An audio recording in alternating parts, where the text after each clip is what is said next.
قبیلے میں جا کے کھڑے ہو گئے اور کچھ دیر کھڑے ہونے کے بعد بیٹھ گئے۔ جب بیٹھے تو ادھر سے آقا کریم صلی اللہ علیہ وآلہ وسلم آپ ہی تشریف لے آئے۔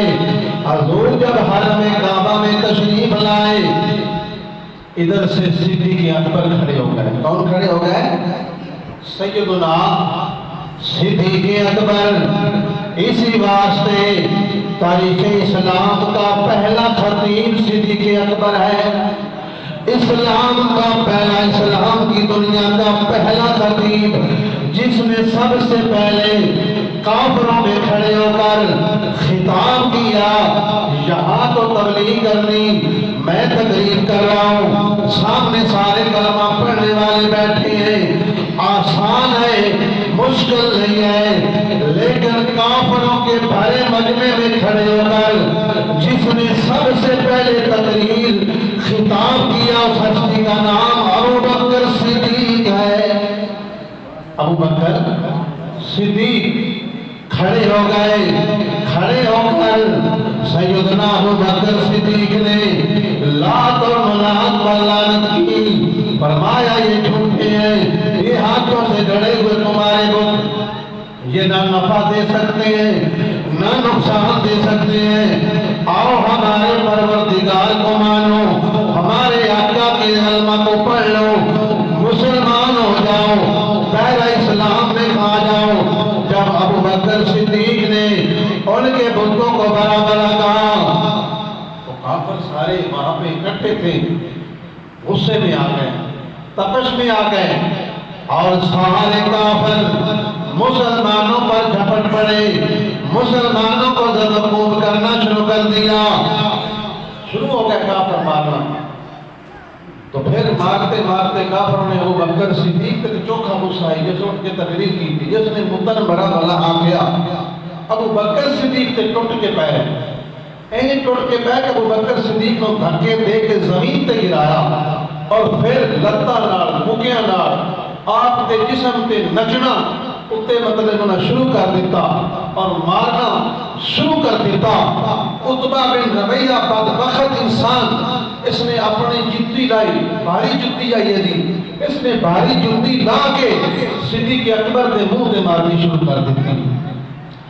حتیٰ کہ سیدنا صدیق اکبر نو اس عتبہ لائن نے اتنا ماریا، آپ دا چہرہ یعنی پھول گیا، سوچ دے نارنا پھول گیا، اور پھول اتنا گیا کہ صدیق اکبر دا ناک بھی جنائی دستا، یعنی ناک بھی سوچ دے اندر گم ہو گیا۔ تو صدیق اکبر بے ہوش ہو گئے، بے ہوش جب ہوئے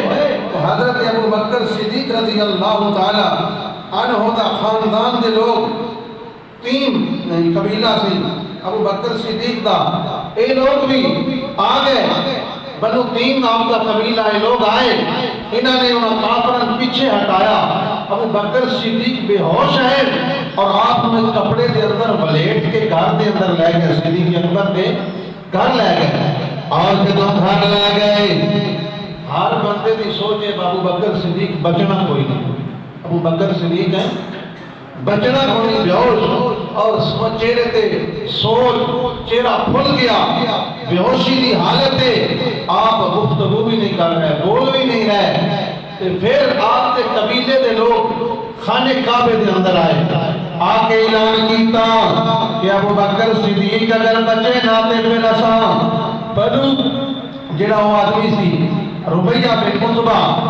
انہوں نے اعلان کیتا کہ ایسا زندہ نہیں چھڑنا، اگر ابو بکر صدیق دا انتقال ہو گیا، اور اے اعلان کر کے وہ لوگ آپ کے قبیلے دے واپس چلے گئے۔ پھر ابو بکر صدیق دے گھر آپ کے قبیلے دے لوگ پہنچے، ابو بکر صدیق بے ہوش نے عصر دے ٹائم تقریباً آپ کو ہوش آیا، آپ نے اکھاں نال تکیا، انہوں لوگوں نے پوچھا ابو بکر صدیق کی حال ہے، اے ابو بکر تیری صحت دا کی کیفیت ہے، کی حال ہے؟ تو آپ نے فرمایا کہ میرے آقا دا کی حال ہے، میرے حضور دا کی حال ہے۔ تو جب یہ کہا وہ سارے روس کے ٹور کے بھائی بچنگا بندہ ہے، لیکن غصے دی حالت جو اتھوں نکلے، باقی دے پیچھے ایلی حالت ہوگی با موت دی کشمکش ویچے تو پھر اس دا ہی نہ لے رہا ہے وہ دا کی حالے وہ چلے گئے ابو بکر صدیق نے ایمان کیا اس کا خیال رکھنا ایدہ دھیان رکھنا کھان پین واسطے اس کو کچھ چیز دینا لیکن خود رس کے گھروں نکل گئے کچھ ماں اکلی آئی ابو بکر صدیق اکلی ماں نے بیٹے بولایا بیٹا نہیں بول رہا سورج غروب ہونے آ گیا ابو بکر صدیق نے پھر آنکھاں کھولیاں پھر ماں نے پوچھا بیٹا کی حال ہے آپ نے فرمایا کہ میرے آقا دا کی حال ہے ماں نے کہا کہ پترا میں نہ کوئی پتا کوئی علم نہیں ہے کیونکہ اس وقت ماں نے بھی اسلام قبول کیتا کوئی نہیں تو پھر فرمایا کہ میں نہیں حال علم تو ابو بکر صدیق نے اشارے نہ فرمایا کہ جا عمر دی جڑی بہن نے کلمہ پڑھیا نا عمر ابن خطاب دی بیٹی جمیل اس کا نام تھی رضی اللہ تعالیٰ عنہ فرمایا جا انہوں کو پوچھ گیا اور آپ دی ماں جمیل کو گئی جمیل بن خطاب رضی اللہ تعالیٰ عنہ جب ادھر گئی تو پھر ان سے پوچھا کہ نبی پاک صلی اللہ علیہ وسلم جو تمہارے نبی ہیں ان کا کیا حال ہے اس وقت کیونکہ اسلام یعنی حضور ہر لوگوں سے دشمن تھے ہر طرف تو آپ کا سیدھا بتانا بھی یعنی آپ کے ساتھ دشمنی تھی تو اس نے کہا کہ مجھے نہیں پتا آپ کے نبی محمد کا مجھے کوئی نہیں علم نہ ہی مجھے ابو بکر صدیق کا پتا ہے جاؤ تو اس نے کہا کہ میں یہ کر سکتی ہوں کہ آپ کے ساتھ چلتی ہوں اور جو ابو بکر ہیں ان کو بعد میں مفت بات کروں گی جب جمیل ان کے گھر میں گئی ابو بکر صدیق کے گھر میں تو ابو بکر صدیق کی جب کیفیت دیکھی حال دیکھا ان کی چیخیں نکل گئی اتنا ظلم کافر نے ڈھایا تھا اور ظلم ڈھانے کی وجہ سے آپ اتنے شدید زخمی تھے تو پھر جمیل کی طرف آپ نے اشارہ کیا کہ میرے آقا کا کیا حال ہے حضور کا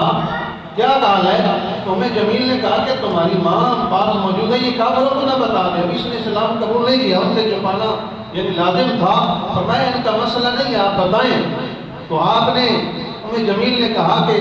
حضور خیریت سے ہیں اور دار ارقم میں موجود ہیں تو فرمایا یعنی ماں نے پھر کچھ کھانے کے لیے پینے کے لیے دینا چاہا تو آپ نے فرمایا کہ قسم ہے میرے رب کی مجھے میں اس وقت تک اپنے منہ میں کوئی چیز نہ پیوں گا نہ کھاؤں گا جب تک میں اپنی آنکھوں سے اپنے آقا کو دیکھ نہ لوں اپنے آقا کو آنکھوں سے دیکھ نہ لوں اس عورت جمیل نے آپ کی ماں ابو بکر صدیق نے دونوں کندھوں میں سہارا دیا آپ کو کھڑا کیا آپ کو اٹھا کر دار ارقم میں بارگاہ رسالت میں لایا گیا جب ابو بکر صدیق کو لایا گیا حضور نبی رحمت صلی اللہ علیہ وآلہ وسلم کھڑے ہوئے صحابہ اکرام بھی کھڑے ہو گئے حضور نے ابو بکر صدیق کو چھپ کر سینے سے لگایا حضور ابو بکر صدیق کو بوسے دے رہے ہیں آپ کو چوم رہے ہیں اور ابو بکر صدیق کہہ رہے ہیں کہ یا رسول اللہ آپ کا کیا حال ہے فرمایا سیدنا ابو بکر میں ٹھیک ہوں آپ کیسے ہیں فرمایا یا رسول اللہ میں ٹھیک ہوں عتبہ بن ربیعہ نے جو میرے چہرے پر جو یعنی اس نے اپنے جوتے مارے تھے ان کی درد تکلیف ہے فرمایا باقی میں یا رسول اللہ خیریت سے ہوں تو یہ وہ لوگ ہیں اتنے مصیبتوں کے پہاڑوں میں بھی اسلام پر قائم ہیں کھڑے ہیں تو ہم کہاں کھڑے